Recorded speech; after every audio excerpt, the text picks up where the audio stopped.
సింహాసనం మరేసారి చెప్పండి. సింహాసనాలు చాలా రకాలుగా ఉంటాయి కదా, మనం చూస్తూ ఉంటాం. ఇది టీవీలలో కానివ్వండి, ఇంకా ఆయా విధాలుగా మీరు చూసినప్పుడు సింహాసనాలు రకరకాల, కొంతమంది సీరియల్స్లలో సినిమాలలో కూడా చూసి చెప్తుంటారు, పోస్టర్స్లో కూడా పెట్టుకుంటారు కదా, పుస్తకాలలో ఒక రాజును పెట్టి ఏదో సింహాసనం, ఇట్లా రకరకాల సింహాసనాలు ఉంటాయి. ఎందుకు మన నాయకులే కూర్చున్నప్పుడు ఏ ఏ విధాలుగా సింహాసనాలు ఉంటాయి కదా, నాయకులు కూర్చున్నటువంటి సింహాసనం వాళ్ళ యొక్క ఆడిటోరియంలో.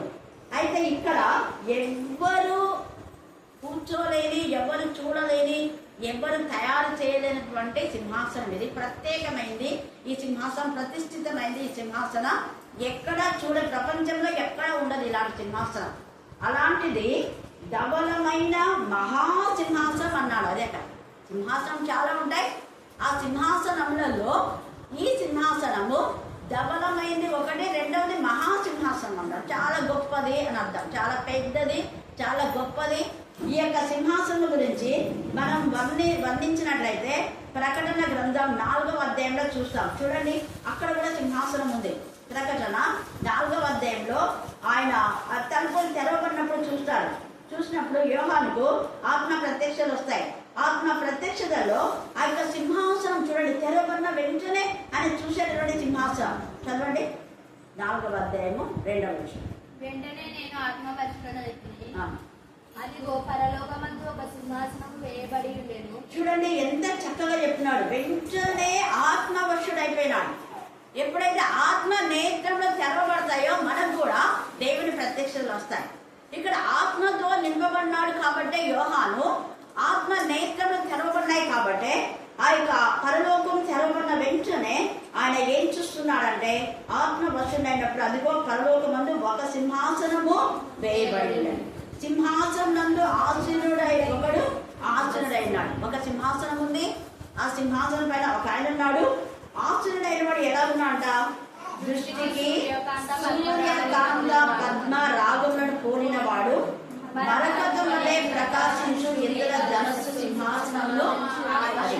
ధవళ సింహాసనము దగ్గర ఏముంది అంటే ఈ యొక్క ఇంద్రధనస్సు కూడా ఉందంట. దేవుడు ఎప్పుడైనా కోపంతో ఉగ్రతను కుమ్మరించాలి అనుకున్నప్పుడు వెంటనే ముందుకు వస్తాడంట. వెనకాల చుట్టూ ఉంటుంది ఇంద్రధనస్సు.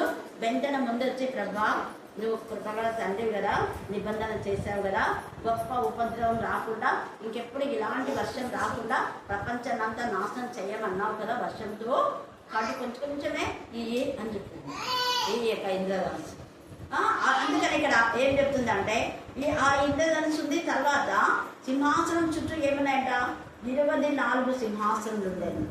ఈ సింహాసనములందు 24 పెద్దలు తమ తలల మీద ఉన్నారు. మళ్ళీ ఆ సింహాసనంలో నుండి ఏమొస్తున్నాయంట, మెరుగులు, వలులు, బయలుదేరుచున్నాయి. తర్వాత ఆ యొక్క సింహాసనం ఎదుట 7 దీపములు ప్రజ్వలించుచున్నాయంట. అవి దేవుని 7 ఆత్మలు. మళ్ళీ ఈ సింహాసనం ఎదుట స్ఫటికంలో పోలిన గాజులన్నీ సముద్రం ఉన్నట్టుండేనంట. అంటే సింహాసనం ముందు రాజులైతే కొన్ని ఎర్రటి తివాసులు వేస్తారు కదా, కానీ ఇక్కడ ఏమైందంటే గాజు వంటి సముద్రం. గాజు కాదు, యాక్చువల్గా సముద్రం కాదు, కానీ స్ఫటికం లాగా బాగా ఉందన్నమాట. అది మెరుస్తూ ఉంది. ఇంకొకసారి అయితే అగ్ని ఆయన ముందు అగ్ని ఉందేమో అన్నట్టుగా. మనం కూడా ప్రయాణమే వెళ్ళి రోడ్ల మీదకి వెళ్తూ ఉంటే దూరంలో ఏదో కొన్ని నీళ్లు ఉన్నాయేమన్నట్టు కనపడుతున్నాయి కదా, బస్సులో నుంచి ఎండమావులు అంటారు. అదే దూరం నుంచి నీళ్లు ఉన్నట్టు కనపడతాయి, కానీ అవి నీళ్లు ఉండవు. అక్కడ ఎండమావులు అంటే కదులుతూ ఉన్నట్టే ఉంటాయి మన దూరం నుంచి. దగ్గర మీద చూస్తే అవి నీళ్లు కాదు అనమాట, ఎండమావులు అంటారు వాళ్ళు. కరెక్ట్. అలాగనే ఈ యొక్క స్ఫటికం అనే గాజు వంటి సముద్రమే, కానీ అది మెరుస్తూ ఉందన్న. చూడండి, ఆ నీరు కూడా అక్కడ ప్రవహిస్తుందని ఇంకొక చోట రాయబడింది. స్ఫటికం వంటి సముద్రము ఉన్నట్టుండేది. అది గాజు అంటే అన్నాడు. అంటే దీంట్లో అక్కడ నిలబడిన వాళ్ళందరి యొక్క లైఫ్ స్టైల్ అంతా అక్కడ బయటపడుతుంది సీసీ కెమెరాల కంటే ఎక్కువ. హల్లెలూయా, హల్లెలూయా, హల్లెలూయా. అంటే మన జీవిత చరిత్రలో మన సింహాసనం ముందు నిలబడినాము అంటే ధవలమైన మహాసింహాసనం ముందు అందరు నిలబడతారు. లాస్ట్ తీర్పు దినమందు అంటే జగత్తు పునాది వేయబడక ముందు నుంచి దేవుడు ఎవరెవరినైతే ప్రత్యేకించి ప్రతిష్ఠించినారో వాళ్ళు వారి తీర్పులోనికి రాక మరణం నుంచి జీవంలోనికి వచ్చింటారు. వాళ్ళు కేవలం బహుమానాలు మాత్రం ఇస్తారు దేవుడు. కానీ మిగతా వాళ్ళందరూ అక్కడ నిలబడతారు. వాళ్ళు చేసిన క్రియలన్నీ అక్కడ కనపడతాయి. ఎక్కడ? స్ఫటికం అంటే గాజు వంటి సముద్రం దగ్గర పుట్టింది మొదలు చచ్చిపోయే వరకు సెకండ్లో ఎన్ని కోట్ల మంది ఉన్నా కూడా అది ఆ యొక్క సముద్రం యొక్క మనం చెప్పాలనుకుంటే దాని యొక్క వివరణ మనం చెప్పాలంటే చాలా చాలా ఉంటుంది. ఆ గాజు వంటి స్ఫటికం అనే సముద్రము ప్రతిదీ తెలియచేస్తుంటారు. అందరు చూస్తారట. కానీ రక్షింపబడిన వాళ్ళ యొక్క పాపాలు దేవుడు కడిగి వేసింటాడు కాబట్టి కనపడదు. హల్లెలూయా, హల్లెలూయా. అందుకనే మనం ధవల సింహాసనం ముందు నిలబడక ముందే క్రీస్తు రక్తంలో మనం కడగబడాలి. అప్పుడు క్రీస్తు రక్తంలో కడగబడితే ఆయన రక్తంలో మనం కడిగి మనం తెలుపు చేస్తాడు. ఆయన వీపు వెనక మన పాపాలన్నీ పడవేస్తాడు అని కూడా ఉంది. అవన్నీ మన సముద్రంలో పడతాయన్నా. ఇక్కడ 20వ అధ్యాయం కూడా మన సముద్రం ఉండకుండా చేస్తాడు. అంటే మన పాపాలు కనపడకుండా చేస్తాడు. ఎంత ప్రేమ! మన పాపాలను ఆయన కడిగిన తర్వాత మరలా ఎవరు ఆ పాపాలను గుర్తు చేసుకోకూడదు. అది ఉద్దేశం. అందుకని ఇక్కడ ఈ సింహాసనం ఉంది. తర్వాత 4 జీవులు ఉన్నాయి. ఇక్కడ మనం చూస్తే ఆ 4 జీవులు ఎప్పుడు కూడా ఆయన స్తుతిస్తూ ఉన్నాయంట. అవి 4 జీవులకు ఉన్నాయి. ఒక్కొక్క జీవికి మళ్ళీ 4 ముఖాలు, అంటే 16 ముఖాలు ఉన్నాయి.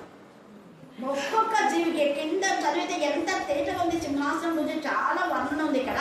మనం ఇదివరలో 4వ అధ్యాయం ధ్యానం చేసుకున్నప్పుడు దీని గురించి మనం ధ్యానం చేస్తున్నాం. ఈ 4 జీవులలో ప్రతి జీవికి 6 రెక్కలు ఉండను. అవి చుట్టూను రెక్కల లోపలను కన్నులతో నిండేవి. పైనేమో 4 ముఖాలు ఉన్నాయి. మొదటి జీవి సింహం వంటిది, 2వ జీవి దూడ వంటిది, 3వ జీవి మనుషుని ముఖం వంటి ముఖం కలగది, 4వ జీవి ఎగురుచున్న పక్షురాలు వంటిది. 4 జీవులకు మళ్ళీ 4 ముఖాలు ఉన్నాయి. ఒక్కొక్క దానికి ఎదురెదుగా ఉంటాయి. మళ్ళీ 6 రెక్కలు ఉన్నాయి. ఇవి అక్కడ ఇవన్నీ కూడా పరిశుద్ధులు పరిశుద్ధులు పరిశుద్ధులని మానక రాత్రి మగళ్ళు అంటారు. చూడండి, 20వ అధ్యాయం వరకు రాత్రి మగళ్ళు ఉంటాయి. ఆ తర్వాత 21లో ఉండదు. 20వ అధ్యాయం వరకు రాత్రి మగళ్ళు వాళ్ళు పరిశుద్ధులు పరిశుద్ధులు అంటున్నారు. ఈ రాత్రి కాల సమయం ముందు మనకు పరిశుద్ధత కావాలంటే ఎక్కువ పరిశుద్ధత గురించి మీరు ధ్యానం చేయండి.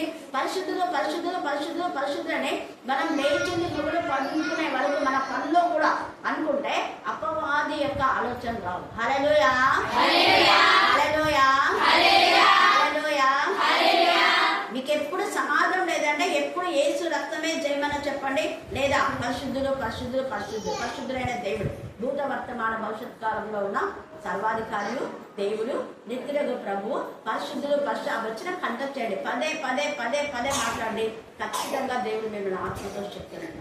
మనం ఎన్నిసార్లు పరిశుద్ధులు పరిశుద్ధులు పరిశుద్ధులు అంటుంటే అంతగా మన అధికారం మీద నన్నెత్తి వరకు ఉన్న పాపం ప్రక్షాళన అయిపోతుంది. మనం ఎన్ని మార్లు యేసు రక్తమే చేయమంటే ఆ రక్తము మన బ్లడ్ సెల్లో ఉన్న పాపాన్ని బయటికి తీసేస్తుంది. మన హృదయ అంతరంగంలో దాగున్న పాపాన్ని బయటికి లాగి తోసివేస్తుంది. తోసి ప్రెజర్ చేస్తుంది బయటికి పో అని.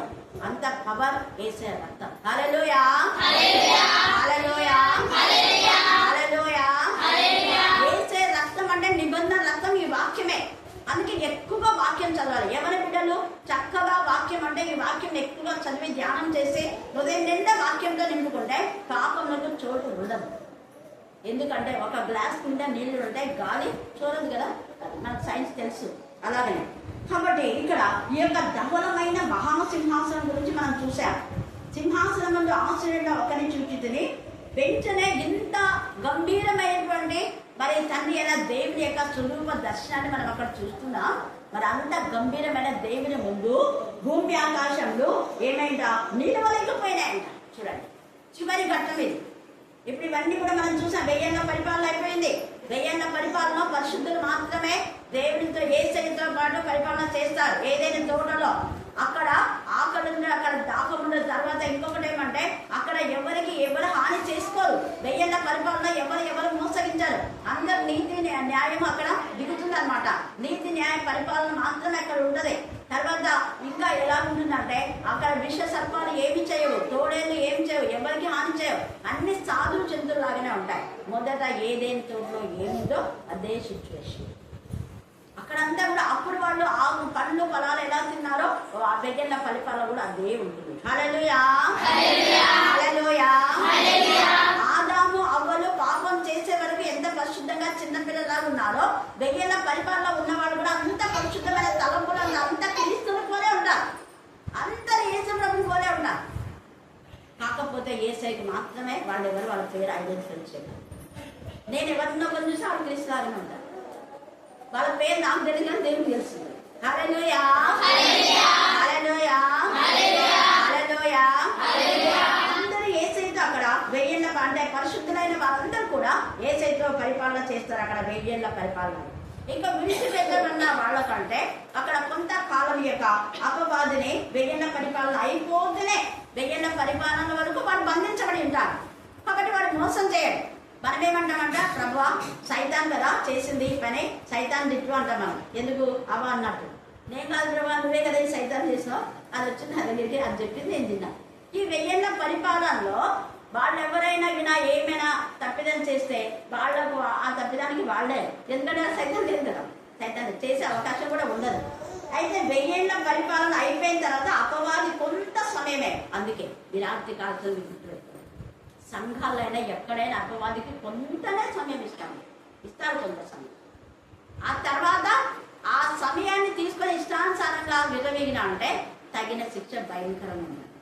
ఇక్కడ కొంతనే చూడండి, సాతాను తాను చెర నుండి విడిపింపబడను, భూమి నలుదిశల ఎందు జనంలో లెక్కకు సముద్రం ఇసుక వలె ఉన్న గోగు మాగోగు అనే అంటే రష్యా ప్రాంతంలో, ఈ రష్యా ప్రాంతంలో ఎక్కువగా దేవునికి విరోధులు ఉన్నారట. చాలా పెద్ద పట్టణం అది. అక్కడ గోగు మాగోగు అనే వాటిని తయారు చేస్తారు. ఇక్కడ గోగు మాగోగు అంటే కూడా ఒక పర్వతం, పెద్ద పర్వతాలు కూడా ఆ యొక్క పేరు పెట్టబడింది. రోషు అని వాక్యంలో రాయబడింది. ఆ రోషు అనే ఆ పట్టణమే రష్యాలో వాళ్ళు మార్చినారు. రష్యాలో చాలా మంది దేవుని అయితే భయభక్తి గల వాళ్ళు, దేవుని విరోధులు ఎక్కువ ఉన్నారు. ఇప్పుడు ఈ యొక్క ఆ ప్రాంతంలో వీడు ఎక్కువగా పరిపాలన చేస్తారు. అంటే ఈ రష్యా ప్రాంతం యొక్క ఆ రాజుతో అందరూ ఏకీభవిస్తారు. మిగతా ప్రపంచంలో ఉన్న దేశాల రాజులు అందరూ ఏకీభవిస్తారు, ఒక్కరైపోతారు. వాళ్ళంతా ఒక్కరైపోయి ఏం చేస్తారంటే దేవుని ఎందుకు భయభక్తి కలిగినటువంటి దైవ పిల్లలను వాళ్ళు టార్గెట్ చేస్తారు. అందుకే పరిశుద్ధ పట్టణం అనే మాట అక్కడ మనం చూస్తాం. పరిశుద్ధ పట్టణంలో వాళ్ళు ఏం చేస్తారంటే బాధకు గురి చేయడానికి చూస్తారు. పరిశుద్ధులనే అక్కడ మీరు తర్వాత చదువుకోండి. పరిశుద్ధ పట్టణంలోని శిబిరాలను వాళ్ళు తాకి పరిశుద్ధులను వాళ్ళు ఏం చేస్తారంటే బాధ పెట్టడానికి చూస్తాడు. అంతకు ముందు పరిశుద్ధులను బాధ పెడితే కూడా దేవుడు ఏమన్నాడు, ఎంతో మంది దైవజనులు హత సాక్షులుగా చే నీకే స్తోత్రము ప్రభువా, స్తోత్రము తండ్రి. నాయనానికి వందనాలు, స్తుతులు, స్తోత్రము ప్రభువా. నాయన ఈ పరిస్థితి ఎప్పుడు వస్తుందా అని ఊహించుకున్నా కూడా లేదు నా తండ్రి. నాయన నా ప్రభా, నా తండ్రి, నేను ఎంతో దూరంగా ఏదో పోగొట్టుకున్నట్టు విధానంగా ఉన్నాను నా ప్రభా, నా తండ్రి. నీకే స్తోత్రములు నాయన, స్తోత్రము ప్రభా. నాయన నా ప్రభా, మీరు మా తోడు ఎంతో బాధ ఏదనతో నా తండ్రి, నా ప్రభా. నాయన మీ బాధలు కూడా నాయన అక్కడిని ఈ విధంగా అన్నారని చాలా బాధపడుతుంది ప్రభా, నా తండ్రి. నీకే స్తోత్రము నాయన, స్తోత్రము ప్రభా. నాయన నా ప్రభా, నా తండ్రి, నీకు సాధ్యమైనది ఏది లేదు నా ప్రభా, నా తండ్రి. నాయన మూర్ఖం చేత గౌరవం చేత నేను గర్వపడినామేమో నా తండ్రి, నా ప్రభా. వాళ్ళ బుద్ధి చెప్పి జ్ఞానాన్ని తెలివిని దయచేయండి ప్రభా. నాయనానికి స్తోత్రము నాయన, స్తోత్రము ప్రభా, నా తండ్రి. నాయన చిన్న మందగా కూడుకొని నా ప్రభా, నా తండ్రి, ఏ బిడ్డకి సమస్యలు ఉన్నావో నా తండ్రి, నా ప్రభా తీర్చగల దేవుడు ఉన్నావు నాయన. నీకు ఆ పొద్దుకు వస్తే ఏది కొదవలేనట్టుగా సముద్రిస్తాడని నమ్ముచున్నాం ప్రభా. నాయనానికి స్తోత్రము నాయన, స్తోత్రము ప్రభా. నాయనానికి వందనాలు, స్తుతులు, స్తోత్రము ప్రభా, నా తండ్రి. నా నాయన నా ప్రభా, ఇక్కడ చేరిన ప్రతి బిడ్డ నాయన దీవించండి, ఆశీర్వదించండి, బలపరచండి నాయన. నా నాయన నా ప్రభా, నాయన అక్కని నా తండ్రి, మనిషితో నా తండ్రి నువ్వు మాట్లాడగల దేవుడు నా తండ్రి, నా ప్రభా. అక్కకు ధైర్యాన్ని, శక్తిని నా తండ్రి, ఏది కొదవలేనట్టుగా నేనున్నానని నువ్వు వాగ్దానం ఇచ్చే దేవుడు నా తండ్రి, నా ప్రభా. నాయన స్తోత్రములు నాయన. మనసుల సాయం ఎడతామని చెప్పినావు నా తండ్రి, నా ప్రభా. నీ సాయం గొప్పది నాయన, నా తండ్రి. స్తోత్రములు నాయన, స్తోత్రము ప్రభా. నాయన మాలో గర్వపడే మనసు లేకుండా ప్రతి విధమైన నా ప్రభా అనుకూల పరిస్థితులన్నీ కూడా మీరు మధ్యగా దేవాన్ని మీకు మహిమకరమైన విధానంలో మాత్రం ఏర్పాటు చేసేందుకు నీకు నాకు చెల్లిసిన ఏ ప్రతికూల పరిస్థితులైనా అనుకూల పరిస్థితులు అందుకు నాకు చెల్లిసిన ఏ విషయంలో కూడా కొరత లేకుండా సమృద్ధి జీవితాన్ని మీరు దయచేస్తున్నాను. అందుకు నేను స్థుతిస్తున్నా. ముఖ్యంగా కుమారుని విషయంలో కూడా నా ప్రభా నీ యొక్క గొప్ప కృపను నెమ్మది సమాధానం ఇచ్చేందుకు నాకు చెల్లిసిన దేవా. బిడ్డ మరలా డాక్టర్గా జాయిన్ కావడానికి బిడ్డల ప్రయాసం లేదు, వ్యర్థం కాలేదు తండ్రి. మరి ఈ విషయంలో మా తండ్రి దేవ మళ్ళీ కానివ్వండి, నా ప్రభా రెడ్డప్ప కానివ్వండి, మరి నా తండ్రి దేవ కృష్ణ బ్రదర్ చేసి వీళ్ళు ఎంతగా కుమారు విషయంలో కన్నీరు కార్చారు. అద్భుతంగా వారి కన్నీటికి మీరు జవాబు దయచేసి బిడ్డ చదువు ఆగిపోకుండా కొనసాగించేలా కృప దయచేసి దేవా నీకు వందనాలు చేస్తున్నాను ఆయన. బిడ్డ సర్టిఫికేట్ తీసుకొని అంత మాత్రమే కాదు ప్రభా, పీజీ కూడా చేయడానికి మార్గం చాలా చేయాలి. స్తోత్రం. జస్వంత్ కూడా మీ జ్ఞానం వివేకం దయచేసి నా ప్రభావ ఉన్నత చదవడానికి మీకు కృపాసాం దయచేసి ప్రార్థిస్తున్నాం.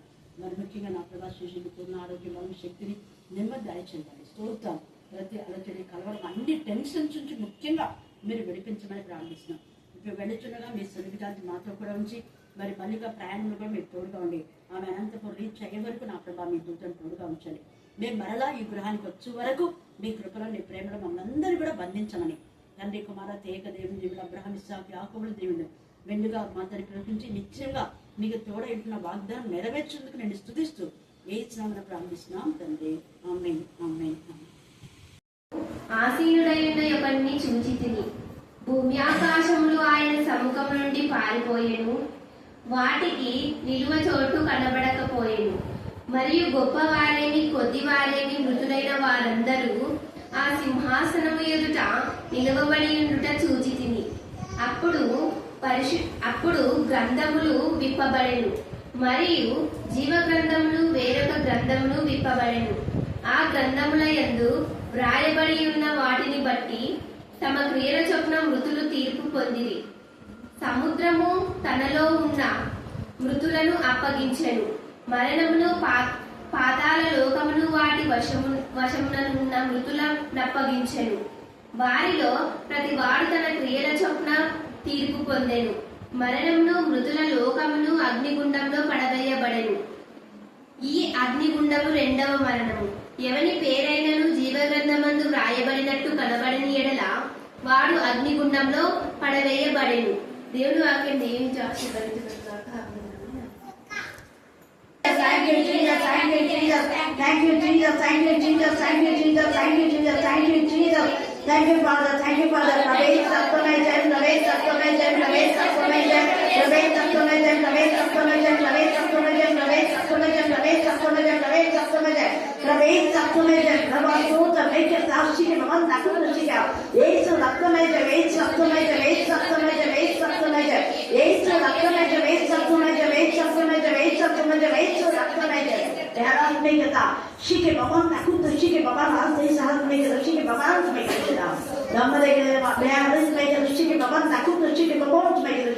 చాలినంత దేవ అద్భుతంగా ఆలోచన స్తోత్రం నాయన. స్తుతియు మహిమయు ఘనతయు ప్రభావం యుగంలో పూర్వం సర్వ యుగంలో మీకే కలుగాక. దేవ ఈ రాత్రి ఆలోచనగా ప్రత్యేకించి ప్రతిష్ఠించిన ప్రభా నీకు మహిమకరమైన విధానంలో ప్రతి బిడ్డలు మీరు వాడుకోని ఇష్టమైన విధానం బట్టి మీకు చేసిన దాని తండ్రి ప్రకటన గ్రంథం ఇంతవరకు 20వ అధ్యాయం వరకు కూడా ధ్యానం చేసుకోవడానికి మీకు గొప్ప ధన్యత మీరు ఇచ్చారు. చివరి భాగంలో మేము ఉంటున్నాం. జగలమైన సింహాసనం గురించి మీరు మాకు తెలియచేయడానికి ప్రార్థిస్తున్నాం తండ్రి. దేవ నా ప్రభా ఈ యొక్క రాత్రి కాలశంలో అనేక ప్రాంతాలలో వాక్య పరిచయం చేయాలని అనుకున్నాం. వాక్య పరిచయం చేయాలని పరిస్థితుల్లో స్థలాలు లేక నా ప్రభా నా తండ్రి దేవ చెప్పే వాళ్ళు ఉన్న నా ప్రభా వినే వాళ్ళు లేని పరిస్థితిలో ఎన్నో ఆటంకంలో నా ప్రభా అనేక మంది నా తండ్రి దేవ వాక్యం చెప్పే వాళ్ళు నా తండ్రి దేవ హత్య చేస్తుండగా అలాంటి పరిస్థితులు అన్ని కూడా మీ కరుణాపీఠంలో ఎత్తుపడుతున్నాం తండ్రి. దేవ నా ప్రభా హత్య సాక్షులు అందరినీ కూడా నా తండ్రి మీ కరుణాపీఠం వచ్చే ప్రార్థన వచ్చే విజ్ఞాపన దేవ వారి మూర్ఖులు మీరు ఉంటున్న విధానం బట్టి మీకు వందనాలు స్తోత్రం చెల్లించుకుంటున్నాం. ఆటంకంలో రాగం మానవు కానీ ఎవరి వలన ఆటంకంలో వచ్చినో వారికి శ్రమాన్ని మీరు సర్విస్తున్నారు తండ్రి. దేవ వాక్యములు మా ప్రభావ వింటున్నప్పుడు మాత్రమే శ్రమకు గురి కాకముందే ఉగ్రత గురి కాకముందే శాపన గురి కాకముందే జీవితాల వాక్యాన్ని సరిగా సరిదిద్దుకునే జ్ఞానం కలుగజేయడానికి ప్రార్థిస్తున్నాం. దేవా మీ ఉగ్రత భయంకరమైన ప్రభావ అనేక ప్రాంతంలో మాత్రమే దేవ వరదల్లో మాత్రమే పట్టణాలే అందరి మునిగిపోయించాయి తండ్రి. ఇప్పటికైనా అనేక మందికి దేవుని భయం కలుగజేయమని కావాల్సిన జ్ఞానం కలుగజేయమని ప్రార్థిస్తున్నాం. దేవా మాకు కలిగిన వాటితో మేము నిన్ను స్తుతించడానికి మీకు దయచేయండి. మా కష్టార్జితమైన జీవించే జ్ఞానం కలుగజేయమని ప్రార్థిస్తాం. ఒకరిని దోచుకునే జీవితం నుంచి విడిపించమని ప్రార్థిస్తున్నాం. దేవా పల్లె ప్రాంతంలో అనేక మంది ఎంతో కష్టపడుతున్నారు తండ్రి. వారికి ఉన్న కష్టార్జితం మీరు ఆస్వాదించండి. వారికి ఉన్న ఆర్థిక సమస్యలు ఏ చోట కొంచెమేమని ప్రార్థిస్తున్నాం. దేవా ఎంతో మంది ఉద్యోగులు అయిన కూడా నా ప్రభా నా తండ్రి విద్యార్థి జీవితం నా ప్రభా నా తండ్రి దేవా అనేక విధంగా నీకు విలువలమైన నా తండ్రి కళాపాల నుంచి విడిపించమని ప్రార్థిస్తున్నా. ఎవరి నుంచి విడిపించమని ప్రార్థిస్తున్నా. దేవా ముఖ్యంగా ఇక్కడ స్టూడెంట్స్ ఉన్నారు, వారికి మీ జ్ఞానం వివేకం దాయిచేయండి. ప్రతి బిడ్డకు మీ జ్ఞానాత్మక ఇక్కడ చిన్న వయసులోనే వాక్యంగా మీరు కీర్తన 24 7వ వచనం చదవండి. కీర్తన 24 7వ వచనం తీసిన వాళ్ళు చదవండి. వారు నా నాటికి బలాభివృద్ధి పొందదు, ప్రయాణం చేయదు. వారిలో ప్రతి వాడను సియోనులో దేవుని సన్నిధిని కనబడదు. నానాటికి మీరు మీ ఇంటికి వచ్చినారు కాబట్టి రోజు రోజుకు మీరు ఆ దేవుడు మీకు అభివృద్ధి ఇస్తారు. ఏం చూపించేది ఆనాటికి బలాభివృద్ధి పరుస్తూ అంటే ఆత్మీయంగా, తర్వాత దేవుడికి మహిమకరంగా దేవుడు అభివృద్ధి పరుచున్నాక ఆమె ప్రాణం చేస్తున్నారు. ప్రేమ గల ప్రభా మీకు ఎంత వర్ణాలు శుద్ధులు స్తోత్రం చెల్లించుకుంటున్నాడు తండ్రి. వెంటనే మా ప్రభా దుర్గా మీ నామం మీ రక్తం ఎత్తుకుంచండి. ఈ గృహంలో వారికి సంధి కాంతి ఉంచి నెమ్మది కలుగచేయండి. ఈ గృహ మధ్యలో మీ రక్తం ప్రోగించండి. ప్రశాంతమైన వాతావరణం ఏర్పాటు చేయండి. బిడ్డ నా ప్రభా వొకేషనల్ నా ప్రభా టీచర్గా ఉంటుండగా మీ ముఖకాంతి ప్రకాశం షోస్ అన్నింటి చేయండి తండ్రి. దేవ ప్రతి విధమైన అంధకార చేసి నుంచి వినిపించండి. దుర్గా వారి యొక్క బంధు లక్షణికులను దేవ వెన్నెల వాళ్ళ బంధు లక్షణికులు మీరు ఆశ్రయించండి. దేవ ఆమె ఏదైతే ప్రార్థన చేస్తుందో తండ్రి ప్రత్యేకంగా అన్నిటితో దేవ నా ప్రభా ఏ విషయం కోసం అయితే ప్రార్థన చేస్తుందో ఆ విషయంలో మీ మార్గం సాధించమని ప్రార్థిస్తున్నాం. స్తోత్రం దేవా మీకే స్తోత్రం. తరచుగా తమ ప్రాబ్లం నుంచి కూడా మీరు విడిపించండి. బిడ్డకు పూర్ణ స్వస్థత మీరు దాయించండి. మీరు మాత్రమే స్వస్థపరిచి గర్భపడుతున్నందుకు మేము స్తుతిస్తూ వేస్తున్నామని ప్రార్థిస్తున్నాం తండ్రి. ఆమేన్ ఆమేన్ ఆమేన్. ఇంకా మీద అప్పుడే నా ప్రభా అభాషణ కానీ నా తల్లి శ్రమ ప్రాబ్లం ఏదుందో మీరే భయపరిచినారు. మీరే దాన్ని తొలగించమని ప్రార్థిస్తున్నాం. ఖచ్చితంగా ఆమె గర్భఫలం దీవించుదని నింపుతున్నారు. మీ ఎముకలు ఆమె గర్భంలో వేయండి. దుర్గలు మాత్రం మీరు ఆశ్రయించండి, బలపరచండి. బిడ్డలిద్దరికీ జీవిత పర్యంతరకు ఏకబలం దాయించండి. పూర్ణ ఆరోగ్యాన్ని ఆయుష్ని బలాన్ని దాయించండి. ఏ స్నామంలో ప్రార్థిస్తున్నాం తండ్రి. ఆమేన్ ఆమేన్. 121వ కీర్తన 1 నుండి 2 వరకు చదువుతాను. కొండల తట్టు నా కళ్ళు తెచ్చుచున్నాను, నాకు సహాయం ఎక్కడి నుండి వచ్చును? యెహోవా వలనే నాకు సహాయం కలుగును. ఆయన భూమాకాశం సృజించినవాడు. దేవుడి పరిశుద్ధ వాక్యం దీవించి ఆశీర్వాదించిన కాబట్టి దేవుడే సహాయం, ఫ్రెండ్స్ కాదు. ఫ్రెండ్స్ ఏం చేయదు, అర్థమైందా? నీకు ఆ సంతోషం సమాధానం అంతా దేవుడి వాక్యంలో చదువు. ఈ వాక్యమే నీకు మంచి చదువు ఇస్తుంది. నువ్వు ఫ్రెండ్స్తో దిగితే వాళ్ళు అల్లరయ్యి నిన్ను కూడా స్కూల్ బొమ్మలో ఇస్తారు, కాలేజీ బొమ్మలో ఇస్తారు. క్లారెట్ డిగ్రీ వచ్చింది, ఇంకా నామూలు వచ్చింది. నువ్వు కూడా బాగా చదవాలి, అర్థమైందా? చదివితే మంచి ఉద్యోగం ఇస్తారు. బయట తిరిగితే ఏం ఉద్యోగం ఇస్తారు రావు. కాబట్టి చదువు కలిగి ఓకేనా? చాలా ప్రేమ గల ప్రభా మీకు ఎంతగానో వందనాలు స్థుతులు స్తోత్రం చెల్లించుకుంటున్నాను. శాలయంలో ప్రత్యేకంగా మీ కరుణాపీఠంలో ఎత్తిపడుతున్నాం. మీ నామం మీ రక్తం మీరు చూపించాలి కానీ మీ జ్ఞానాత్మకం మీరు నింపమని ప్రార్థిస్తున్నాం. ఆడపిల్లలైతే నా ప్రభా సోనిక నుండి నా ప్రభా క్యారా కానివ్వండి చక్కగా చదువుతున్నారు. అందుకు ఎంత స్థుతించడం కూడా తక్కువే. దేవ డానిని షారు నా ప్రభాతని మరియు మీ యొక్క కుమారుని జ్ఞానాత్మక నింపి పిల్లలు మాత్రమే చెడు సహవాసం లేకుండా నిన్ను బలపరిచేలాగా మీకు బాలయ్య రాజును మీ జ్ఞానాత్మక నింపండి. దేవ ఒకరిపైన ఆధారపడే జీవితం ఇచ్చారు. సజీవమ్మ వారి పిల్లలలో ఉన్న వారి తల్లిదండ్రుల కుటుంబాలు కూడా మీరు ఆశ్రయించారు. స్తోత్రం దేవా మీకే స్తోత్రం. ప్రార్థనలో ఏకీపించే వీళ్ళందరి బట్టి నేను స్థుతిస్తూ నా దేశంలో ప్రార్థిస్తున్నాం తండ్రి. ఆమేన్ ఆమేన్. ఓకే అమ్మా.